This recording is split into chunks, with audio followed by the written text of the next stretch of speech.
Jumbo sleepyheads, and welcome to this edition of In Bed with BedzRus. My name's Robbie Hunter-Paul, and in this edition we're going to be tackling that really hard subject of how to get 3 to 5 year olds to sleep in their own beds. And for those of us that are parents, we know how tough it can be to have that little someone next to you kicking you in the back all night long. So we're going to share some of our tips how to train your little monster to sleep back in his own bed. But I got to say, it might not be pretty. Don't start the training unless you have a settled routine.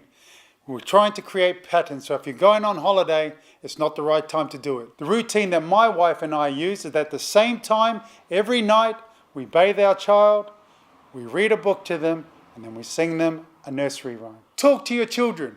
From 3 to 5 years of age, they can start to understand and start to process things that you're telling them. Reinforcing things like, Mummy and Daddy sleep in their bed, and you sleep in your bed, over a duration of time will help them make the patterns in their mind. It's important, once you take the plunge to stop the bed sharing, then it needs to be exactly that. No more just for 5 minutes or maybe just for tonight.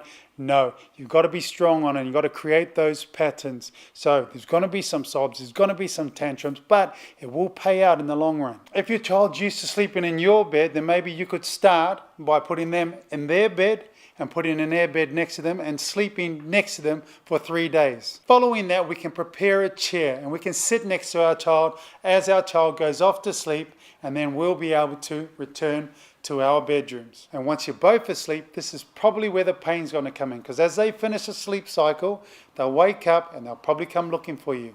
You have to be strong and gently take them straight back to bed, put them in their bed, sit with them again, let them go back to sleep, and train themselves to get back to sleep on their own. And once the morning comes again, we have to verbally reinforce those patterns once again. So congratulate them for being such a big girl or boy, for getting through the night and sleeping in their own bed. So that's it for another edition of In Beds with BedzRus. Good luck with your little monsters, and remember, I love you and there's nothing you can do about it.